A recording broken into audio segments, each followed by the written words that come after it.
Well, Immigration Awareness Month is still upon us, and the presentations and protests have just not let up. NAZ Today's Emani Payne covers one of these protests and learned just what these people are truly fighting for. I mean, tensions are pretty high at this rally right now. Today, the Obama administration deported its 2 millionth person from the country, and the protesters here at Flagstaff City Hall are not happy about it. If you go ahead and take a look behind me, you'll see some of these protesters here today that are standing out here in this weather. They have been out here for hours demanding reform and justice and providing a voice for the undocumented immigrants who don't otherwise have one. Now, there's a particularly special group here today called the Arizona Dreamers in Action, who are supposed to be protected under President Obama's Deferred Action Program, which allows undocumented immigrants who were brought to this country as children to stay and obtain work permits, licenses, go to school, and stay in the country without fear of deportation. However, I had the opportunity to speak with members of this group, and they say, unfortunately, this isn't the case, and President Obama has not upheld his end of the bargain.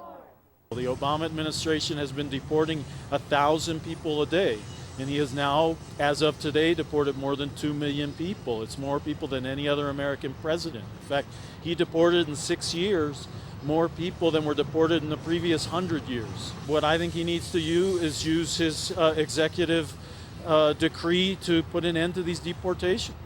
He's speaking out of two sides of his mouth. He's deporting people, militarizing the border, and at the same time trying to get Latino votes.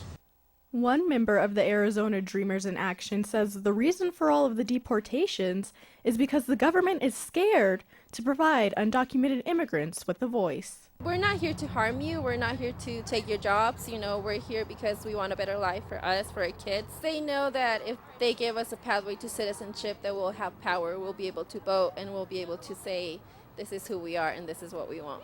Demanding what they want is a huge step for these dreamers who were once too afraid to even step outside. Before I was in Arizona Dreamers in Action Group, I was so afraid. I would not even come out here. Now that I'm in the group, that I see support from other people, from allies, and from our own community, I am not as afraid, but yes, we are always afraid to say I am undocumented.